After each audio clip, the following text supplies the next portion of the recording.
우리의 신앙의 세계는요, 우리의 지식이나 우리의 몸으로 익혀낸 어떤 경험과 관련이 있을 수 있습니다. 그러나 또 한편 생각해 보면 우리의 지식이나 우리의 몸으로 익혀낸 경험과는 의미와 내용이 완전히 다를 수가 있습니다.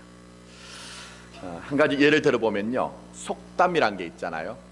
속담이 뭔가, 이건 사전적인 정의가 아니고 제가 생각할 때는 인간이 그 오래된 자기들의 경험이나 우리가 희망하는 것이나 희구하는 것들 있잖아요. 그게 이제 축적이 되다 보면 어떤 현상들을 가지고 그것이 이제 진실이나 사실이나 진리처럼 생각하는 것이 속담인 것 같아요. 자, 예를 들면 공든탑이 어떻게 되죠? 무너지랴. 맞죠? 그죠? 정성을 다한 것은 무너질 수가 없다는 거예요. 물론 많은 경우에 그런 경우도 있고, 또 요즘 참 힘듭니다. 우리만 힘든 것은 아니고 전체 세계가 힘들 거고, 또 나만 힘든 것이 아니고 조금만 눈을 돌려보시면 내 곁에 있는 사람도 참 힘들어요. 제가 이제 새벽마다 기도하는 것은 우리 교회 나오는 성도님들에게 하나님 은혜를 주십시오. 이렇게 어렵고 힘든데 우리 성도님들이 이 땅에서 수고하고 애쓰고 노력하는 것들을 좀 심은 대로 거두게 해주십시오. 손으로 수고한 대로 그것을 거두는 복이 있게 해주십시오 하고 기도를 해요.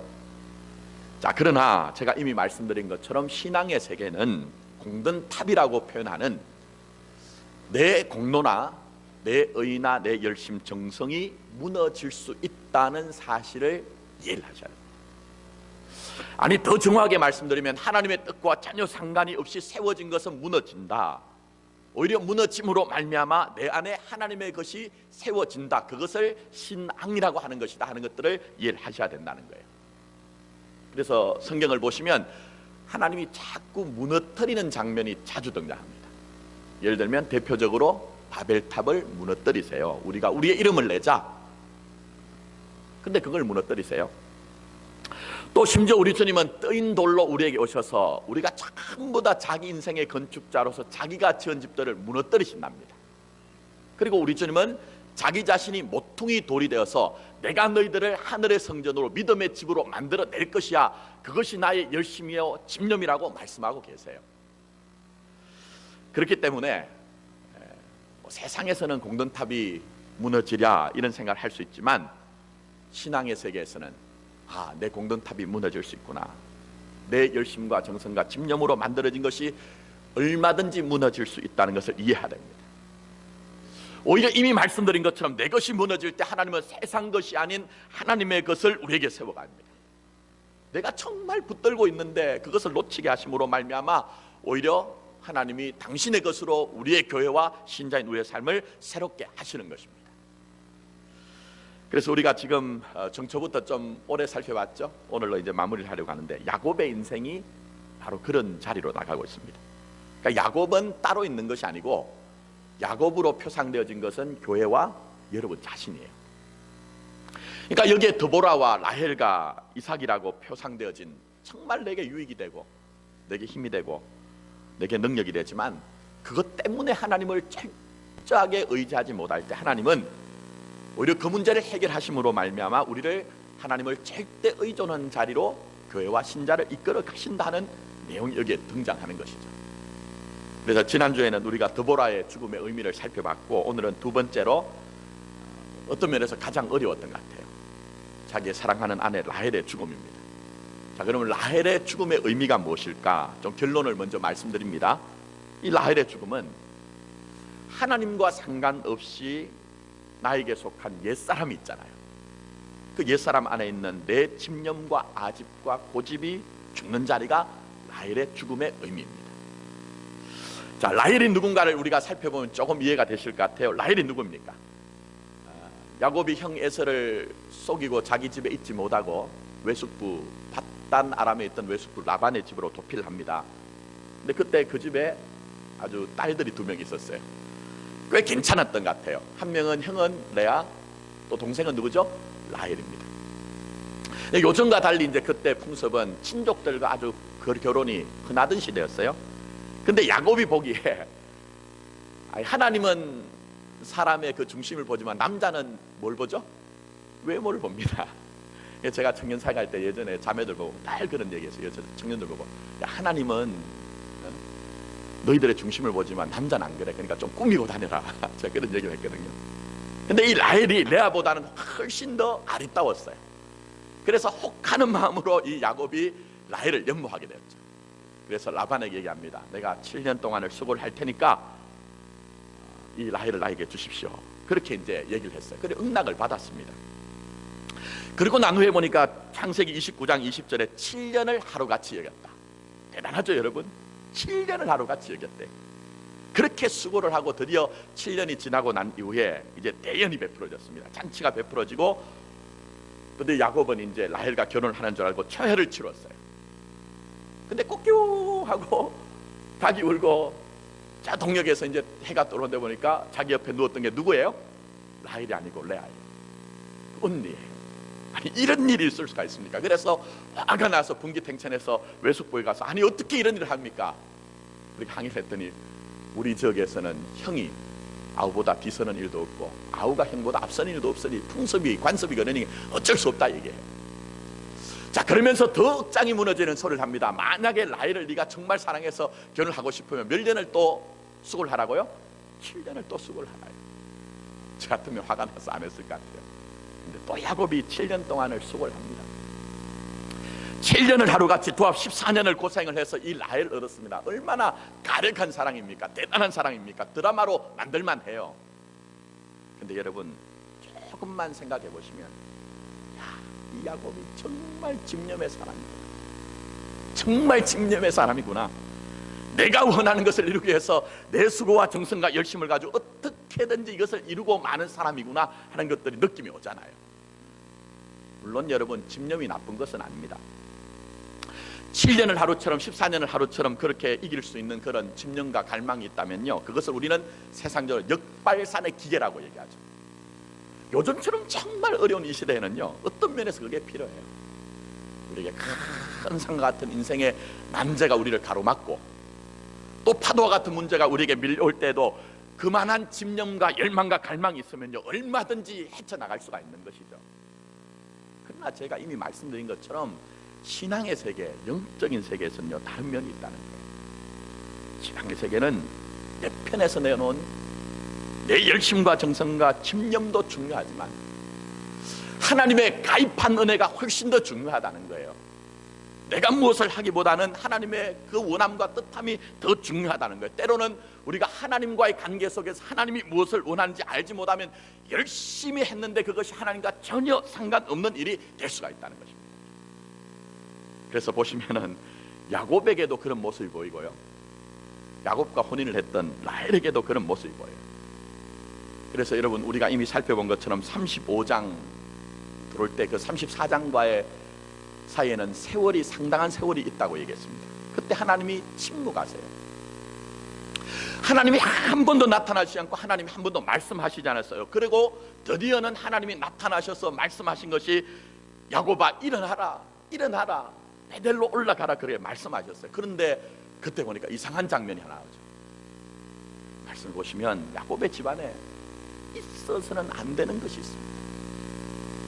그렇게 철저하게 믿음 가운데서 믿음의 가문이고 은혜 가운데 있다고 하는 이 야곱의 집안에 이방 신상이 있었다는 거예요. 우상이 있었다는 거예요, 여러분. 그게 35장에 보시면 나오거든요. 여기서 유추가 되는 것이 있습니다. 그게 뭐냐면 창세기 31장에 가면 아주 흥미로운 장면이 하나 나옵니다. 야곱과 외숙부 라반이 도무지 같이 있지를 못해요. 야곱이 외숙부에게 항의를, 아니 어떻게 조카에게 10번씩이나 그렇게 삭을 자꾸 쏘게 먹습니까? 할 정도로 야곱이 어렵거든요. 그래서 우리말로 하면 이제 야반도주를 합니다. 야반도주를. 근데 그때 이 라헬이 자기 아버지의 집안에 있던 드라빔을 훔쳐나와요. 이 드라빔이 뭐냐? 사람의 반신상의 모습을 한 금이나 은이나 나무로 만든 우상이에요, 우상. 그러니까 예전에 우리나라에도 각 가호 집마다 뭐가 있었죠? 신주 단지가 있었습니다. 저도 앞에 있는 교회에서 목회를 할 때, 전도를 하고 복음을 전할 때 신주 단지 있는 집에 가서 때로는 신주 단지를 다 깨부수고 예배드린 적이 있거든요. 근데 그 신주 단지를 모신 이유가 뭡니까? 어떻게 하시든지 우리가 복받고 싶다는 거예요. 내가 원하는 것을 이루고 싶다는 것. 그래서 이 믿음의 가문인 야곱의 집안에 이 드라빔 우상이 여전히 여기에 있었다는 거예요. 여러분, 집념의 역기능이 뭔지 아십니까? 그 집념의 역기능이 뭔지 아십니까? 바로 이것입니다. 때로는 하나님과 상관없이 내가 원하는 것을 하나님이 아니어도 된다는 거예요. 내가 성공할 수만 있다면 하나님의 방법이 아니어도 얼마든지 나는 그것을 할 수 있다는 거예요. 그런데 오늘 보시면 이 라헬의 모습, 사실은 오버랩이 되는 광경이 있습니다. 어떤 광경입니까? 야곱의 모습이죠.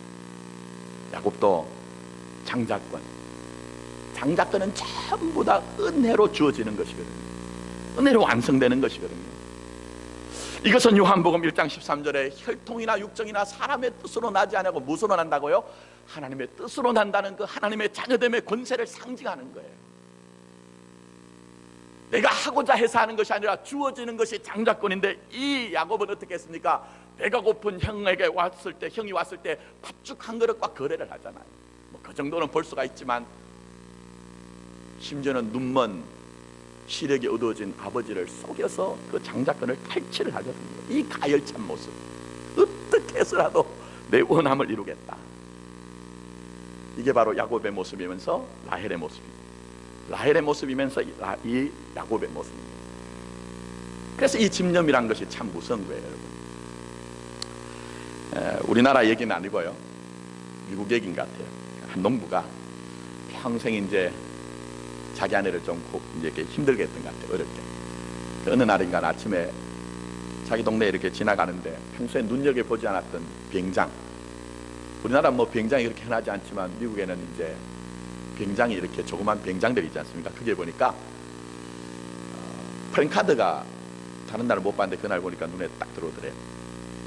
짜릿한 소리를 즐기십시오, 이렇게 해놨어요. 근데 그때 이제 생각이 나는 게, 그 다음 날이 자기 아내 이제 생일인데 이 생일에 뭘 이제 선물해 줄까 고민을 했는데, 우리 아내한테 평생 그렇게 고생을 했으니까 이렇게 좀 좋은 선물을 해야 되겠다 생각이 되었던지 비행장 안으로 들어가서 조종사를 만났어요. 조종사가 얘기합니다. 우리 비행기는 아주 작은 프로펠러 비행기이기 때문에 조종석에 덮개가 있는 것이 아니라 다 개방되어 있기 때문에 하늘을 날면, 공중을 날면 바람을 다 몸으로 맞기 때문에 얼마나 스릴이 있는지 모릅니다. 근데 문제는 농부가 얘기를 하다 보니까 비용이 너무 비싼 거예요, 비용이. 그래서 그래도 하고 싶은 마음에 이 조종사하고 실갱이를 하면서 이제 요금을 흥정을 합니다. 흥정을 하는데 나중에는 이제 조종사가 너무 화가 나서 가격을 대폭 깎아주면서 조건을 하나 내겁니다. 자, 좋습니다. 제가 선생님 원하대로 다 깎아드리겠습니다. 그러나 조건이 있습니다. 비행을 하는 동안 작은 소리라도 낸다면 제가 착륙을 하고 난 후에 다시 내가 원하는 원래 가격으로 받겠습니다. 이렇게 얘기를 했어요. 그래서 드디어 이제 다음 날이 돼가지고 이제 이 농부가 의기도 양양하게 보무도 담당하게 그렇게 자기 아내하고 비행장에 와서 뒷자리에 이제 조종석 뒷자리에 앉아서 하늘 높이 이제 비행기가 올랐답니다. 근데 이 조종사는 어떻게 해서든지 이제 자기 비용을 받아야 되잖아요. 그래서 뭐 상우 좌우로 아주 거칠게 비행을 하는데 그래도 소리가 안 나는 거예요. 그래서 이 비행사가 안 되겠다 싶었던지 아주 높이 비행기를 조종을 해서 올라갔다가 갑자기 이제 아래로 떨어지고, 또 그래도 소리가 안 나니까 아예 공중제비를 막 돌았어요. 그런데도 한마디 날카로운 비명도 안 들리고 어떤 호소하는 소리도 안 들려서 고요했다는 거예요. 드디어 이제 착륙을 해서 조종사가 너무 놀라가지고 농부한테 얘기를 합니다. 참 대단하십니다. 어떻게 그렇게 한마디도 안 할 수가 있습니까? 사실 저도 이때까지 살면서 비행기를 조종하면서 이렇게 위험한 비행을 한 적이 없습니다. 그런데 한마디도 하지 않는군요. 그때 이 농부가 얘기를 합니다. 사실은 저도 소리 지를 뻔했습니다. 특히 공중제비를 돌 때 저희 아내가 떨어질 때 그때 저는 소리를 지를 뻔했습니다. 잘 생각해보세요. 농으로 하는 얘기지만 아내가 중요한 거예요. 내가 비행기 싹을 제대로 내야 된다는 그 비용의 부담이 중요한 거예요. 제가 이 말씀을 드리는 이유는 내가 정말 중요하다고 생각했는데 나중에 보니 그것 별것 아니면 어떻게 하겠느냐는 거예요. 하나님 앞에서 내가 이것을 놓치면 안 된다고 했는데 그것 때문에 내가 얼마나 소중한 것을 많이 놓쳐왔느냐 하는 거예요. 저는 우리 교회 와서 1년밖에 되지 않은 담임 목사로서 사역을 하면서 정작 우리가 하고자 하는 일들 때문에 내 믿음과 내 은혜가 어디 있느냐 하는 것, 그 안타까움이 있는 거예요. 그게 바로 나의 옛사람, 나의 옛 자 안에 있는 하나님과 상관없는 집념과 고집과 아집으로 되어진 일들이기 때문이죠.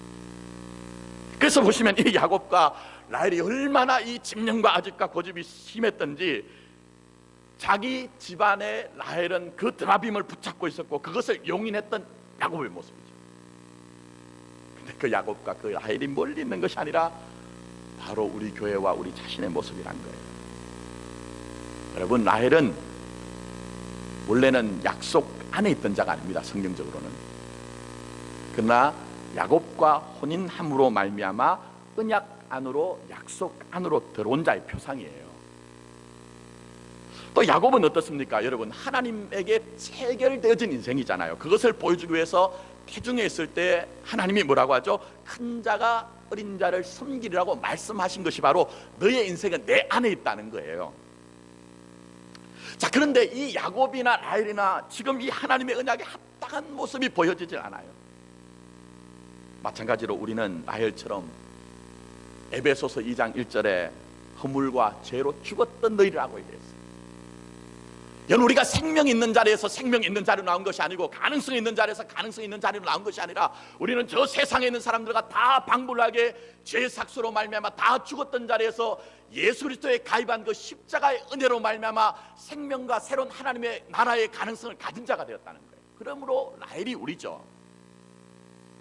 또 더 나아가서는 이 자리에 예배드리는 분들, 많은 대다수의 분들은 우리가 우리 자신을 교회라, 우리 자신을 신자라고 얘기합니다. 오랫동안 믿어온 연조가 있어요.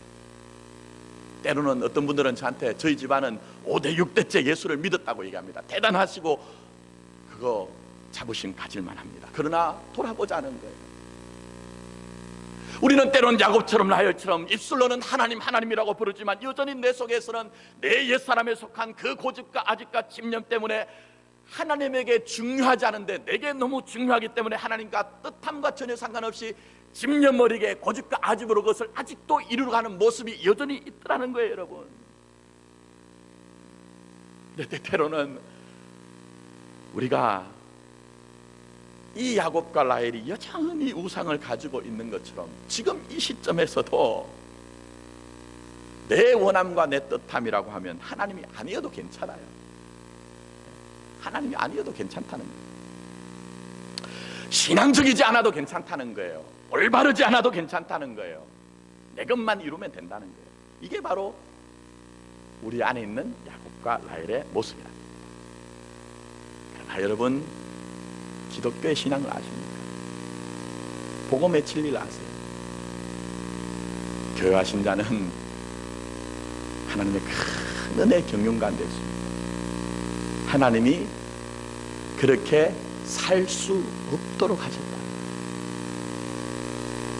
그렇게 자기가 단독적으로 독단적으로 자기의 원함을 이루도록 되어 있지 않다는 거예요. 그렇게 자기 인생을 마무리하면서 나는 나의 뜻을 이루었다고 그렇게 인생의 찬가를 부르는 인생이 아니라, 사실은 때로는 우리가 세상으로 시작하였으나 하나님의 나라로 완성되는 것이며, 때로는 우리가 육으로 시작하였지만 영적인 삶으로 변화시켜 놓는 것이 하나님의 뜻과 계획과 갱륜이라는 것입니다. 그게 바로 교회와 신자인 것입니다. 그래서 오늘 말씀을 보시면 지금 야곱이 자기에게 가장 사랑했던 7년을 하루처럼 14년을 하루처럼 여기면서 또 그렇게 너무나 나를 닮은 그 다른 사람인 이 라헬, 그 죽음을 통과하고 있어요. 그 죽음을 통과하고 있어요. 그런데 바로 이 라헬의 죽음의 자리가 뭐냐? 하나님의 은혜가 아닌 내 집념과 내 고집과 내 아집으로 살았던 야곱의 옛사람이 죽어지는 그 자리라는 것입니다, 여러분. 그래서 여러분 보시면 이게 바로 교회와 신자와 또 그 안에 살아가고 있는 우리들의 안에 이루어져 있는 말씀의 비밀이에요, 여러분. 자, 보십시오. 라헬이 죽음으로 이 야곱이 이스라엘로 완성이 됩니다. 무슨 얘기인지 한번 잘 들어보세요. 제가 길게는 설명드리지 못합니다. 자, 라헬이 죽으면서 누굴 낳죠? 라헬이 죽으면서 베냐민을 낳잖아요. 베냐민을 낳음으로 말미암아 드디어 야곱이 이스라엘이 되는 거예요. 무슨 얘기냐면 이스라엘은 원래 몇 지파죠? 12지파잖아요. 베냐민을 낳기 전까지는 아들이 몇 명이었습니까? 11명이잖아요. 아무리 야곱이 나 야곱이에요, 나 이스라엘이야 해도 안 되는 거예요. 근데 내가 이렇게 사랑하는 라헬이 그 안에서 내 고집과 내 아집과 내 집념의 상징인 이 라헬이 고통 가운데 죽어가고 통곡 가운데 난 아들이 이 베냐민이 생김으로 말미암아 11아들이 아니라 12아들이 됨으로 말미암아 야곱은 야곱이 아니라 이스라엘로 완성이 된 거예요, 여러분. 근데 이건 중요한 사실을 얘기합니다. 하나님께서는 야곱으로 표상되어진 교회와 신자들이 마치 그 라헬의 죽음과 통곡과 고통으로 상징되어진 자기 십자가와 자기 부인의 길을 감으로 말미암아 이제는 더 이상 자기 집념과 아집과 고집으로 사는 자가 아닌 하나님의 뜻과 하나님의 의로 사는 자가 되게 하시겠다는 겁니다. 그럼 여러분, 말씀이 내게 멀리 뚝 떨어져 있는 것이 아니라 그 말씀이 내게 지금 이루어지고 있는 거예요. 그래서 지난 세월 여러분, 우리 교회가 걸어왔던 그 4년 5년 전 여러분보다 크게 많이 깊이 경험하지 않았지만 작년 한 1년 경험했던 그 모든 것들이 뭡니까? 우리 교회 라헬, 나의 라헬이 죽는 그 자리였어요. 여전히 여러분, 저는 목회를 하면서 현장에서 많은 분들 보는데 입술로는 믿음이라고 하는데 실제적으로 들어가면 믿음이 아닌 내 집념과 고집과 아집을 붙들고 그것을 믿음이라고 포장하고 믿음이라고 위장하면서 자기의 뜻임에도 불구하고 이건 하나님의 뜻이에요 가는 많은 분들을 봤어요. 그런데 여러분, 그 지난하고 고단한 마치 라헬이 죽는 것처럼 그렇게 고통과 눈물이 있는 자리에서 발견하는 게 뭡니까? 나를 발견하는 것이죠. 나를 발견하는 거예요.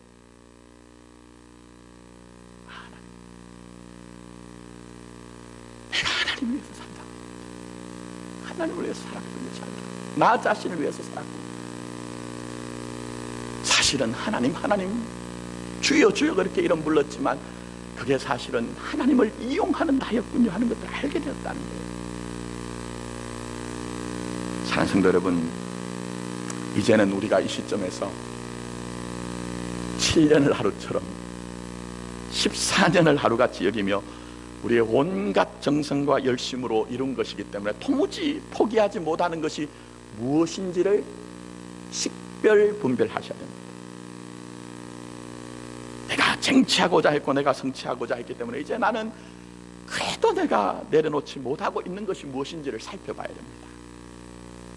물론 아픕니다. 힘듭니다. 쉽지 않아요, 여러분. 쉽지 않습니다. 내 수고가 없었던 것도 아니고 내 노력이 가상치 않은 것도 아니에요. 내 노력이 가상치 않은 것도 아니에요. 그러나 마지막까지 우상을 붙들고 있던 야곱처럼 우리가 혹 내가 아직도 하나님과 상관없이 그 우상을 붙들고 있던 야곱처럼 포기하지 못하고 내려놓지 못하는 것이 무엇이냐는 거예요. 우리 주님은 분명히 말씀하십니다. 스가랴서 4장 6절 말씀. 이는 힘으로 되지 아니하며 능력으로 되지 아니하고 오직 뭐로 된다고요? 나의 영으로, 나의 신으로 된다. 여러분, 인생 진지하게 살아보면 압니다. 정말 우리가 우리의 인생에서 하나님의 말씀 앞에 서보면 압니다. 우리의 인생이란 것이 결탄코 우리가 단독적으로 독립적으로 뭔가를 자립하며 자처하면서 성취하는 인생이 아니라 결국은 하나님의 붙잡혀서 하나님의 능력으로 되어지는 것이구나 하는 것을 알게 된다는 거예요. 그래서 우리는 내 안에 있는 라헬, 내 옛사람 안에 있는 그 집념과 고집과 아집 내려놓을 필요가 있다는 거예요. 물론 제가 이 말씀을 드리면 여러분들 중에는 안 그렇던데요, 세상 살아보니까 공든탑 진짜 안 무너지던데요, 내 집념과 계획 다 이루어지던데, 그런 분도 계실 겁니다. 분명히 됩니다. 그렇게도. 그러나 여러분, 그렇게 하셔서 하나님이 받지 않으세요. 하나님이 받지 않으세요. 그래서 마태복음 7장에 보면 제가 늘 강조하는 말씀이 있죠. 그때 마지막에 주님 앞에 섰을 때 어떤 사람들이 와서 얘기합니다. 우리는 주의 이름으로 선지자 노릇하며 주의 이름으로 귀신을 쫓아내며 주의 이름으로 많은 권능을 행하지 아니하였나이까라고 얘기합니다. 그때 주님 뭐라고 하죠? 내가 도무지 너희를 알지 못하노라. 불법 곧 무법을 행하는 자들아 내게서 떠나가라 얘기합니다. 너무 충격적이에요, 여러분. 근데 잘 한번 생각해 보세요. 아니, 주여 주의 이름을 부르는 것이 무슨 잘못입니까? 그 주의 이름으로 선지자 노릇, 목사 노릇 하는 것이 무슨 잘못입니까? 귀신을 쫓아내고 권능을 행하는 것이 무슨 큰 오류가 있는 것입니까? 말씀을 진지하게 보시면 그것이 아니에요. 주님이 이 말씀을 하시고 난 후에 바로 이어서 뭐라고 비유를 말씀하시죠? 마태복음 7장에 유명한 비유가 나옵니다. 반석 위에 집을 지은 사람과 어디 위에요? 모래 위에 집을 지은 사람.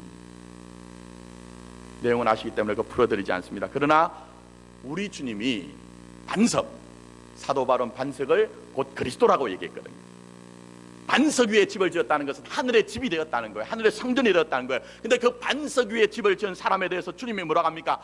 누구든지 나의 이 말을 듣고 행하는 자라고 얘기했어요. 근데 어떤 분들은 이 말씀을 깊이 이해를 하지 못하기 때문에 빨리 뭔가를 행하려고 합니다. 내가 해야 되겠다는 거예요. 일하자는 쪽으로 자꾸 얘기를 해요. 나 보십시오. 전부 다 예수님이 인정하지 않은 게 일이잖아요. 선지자의 일, 귀신을 쫓아내는 일, 권능을 행하는 일만이 하지 않아서 주님이 인정하지 않는다는 게 아니에요, 여러분. 말씀을 잘 보시면 누구든지 나의 이 말을 어떻게 해요? 듣고 행하라는 거예요. 듣고 행하라. 듣지 않고 하는 모든 일들, 선지자 노릇하는 것이나 듣지 않고 하는 그 귀신을 쫓아내느나 듣지 않고 하는 권능을 행하는 일은 나와 아무 상관이 없다는 거예요, 여러분. 자, 그래서 지금 우리가 참 위험하다는 거예요. 제가 1년 동안 담임을 하면서 우리 교회에서 일어나는 일들을 많이 보면서 판단력도 빠르시고 분별력도 있으시고 내 의향을, 내 의견을 얘기하는 분도 많지만 정말 그 일을 하기 전에 주님 앞에 나와서 예배 자리에, 기도의 자리에서 눈물로 기도하는 분들은 많이 보지 못했어요. 그런 모습들 속에서 바로 우리가 듣지 못하고 일을 행하는 자의 모습이 우리 속에 있더라는 거예요, 여러분.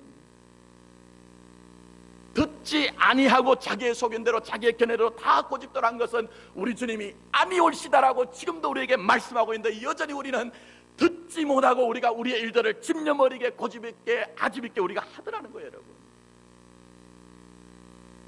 그래서 이제는 내 안에 있는 나일이 죽어야 됩니다. 은혜로 되어지는 것인데 하나님의 뜻과 상관없이 내 고집가집과 집념만으로 어떤 것을 이루고 했던 그 옛사람의 표상인 나의 나일이 죽어야 됩니다. 그럴 때 어떤 역사가 있습니까? 죽어짐으로 생명을 낳는 역사입니다. 십자가 가운데 부활의 역사가 나타나는 거예요. 그럴 때 우리의 삶은 야곱이 아니라 무엇이라고요? 이스라엘로 그 말씀의 완성을 여러분이 있는 곳에서 경험할 수가 있는 것입니다. 제 말씀 맺습니다. 제가 이제 그 말씀을 좀 전하는 포커스를 좀 바꿨어요. 왜냐하면 외람되게 말씀드리면 몇 달 동안은 마치 병원에 가면 우리 안에 뭐가 약한지 그거 발견하기 위해서 진단부터 하는 거죠. 그리고 난 후에 우리에게 있는 어떤 것들이 문제가 있으면 그걸 떼어내기도 하고 잘라내는 것처럼 좀 우리가 듣기에는 달콤하고 또 받아들일 만한 것은 아니지만 이 말씀을 좀 진지하게 할 때 하나님은 그 후에 이루실 일들을 기대하기 때문에 제가 조금 여러분들이 주일마다 오실 때 힘들고 어려운 말씀을 전할 수도 있습니다. 그러나 여러분 하나님만 기대했으면 좋겠어요. 이 강단에 서 있는 김 목사도 여러분에게 해줄 것이 아무것도 없습니다. 하나님만이 우리의 도움이 되시고 하나님만 우리의 능력이 되시고 하나님만이 이 세상의 것이 아닌 하늘의 그 부요함이 뭔지를 여러분과 교회에 알게 하실 것입니다. 그래서 모쪼록 우리가 이 야곱처럼 우리의 삶의 자리에서 라헬이 죽어지는 자리, 우리의 옛사람이 죽어지는 십자가와 자기 부인의 삶이 펼쳐진다면, 아니 하나님, 우리 교회는, 우리의 삶은 왜 다른 교회와 다른 사람들과 다르게 이렇게 대접을 하는 거예요? 다른 사람들은 그냥 믿어도 그냥 그렇게 살 수 있는데 우리는 왜 이렇게 살아야 하는가? 그렇지 않습니다. 그 일 통해서 우리 교회는 지금 이스라엘이 되어가는 거죠. 여러분의 삶이 이스라엘이 되어가기 때문인 것입니다. 어거스틴이 이런 얘기를 했습니다. 하나님이 하시지 못하는 게 세 가지가 있다. 하나님은 모든 것들이 전지전능하시잖아요. 근데 첫 번째 하지 못하는 것은 하나님이 돌아가시지 못한대요. 맞죠? 영원무궁하실 때. 그래서 여러분, 하나님 이기려고 하지 마세요.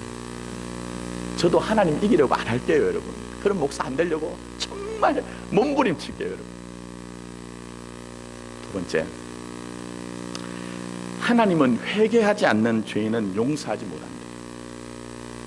하나님은 회개하지 않는 죄인은 구원하시지 않는데, 아무리 사랑이 풍성해도 그건 책임의 부분이기 때문에. 근데 어떤 분들은 하나님이 하실 수 없는 것도 자기가 할 수 있다고 생각하시는 분들입니다. 세 번째, 그러나 더 중요한 게 있습니다. 회개하는 사람은 어떤 일이 있어도 용서하신다. 어떤 일이 있어도. 그게 바로 야곱의 모습 아닙니까? 참 의미가 있다, 가치가 있다.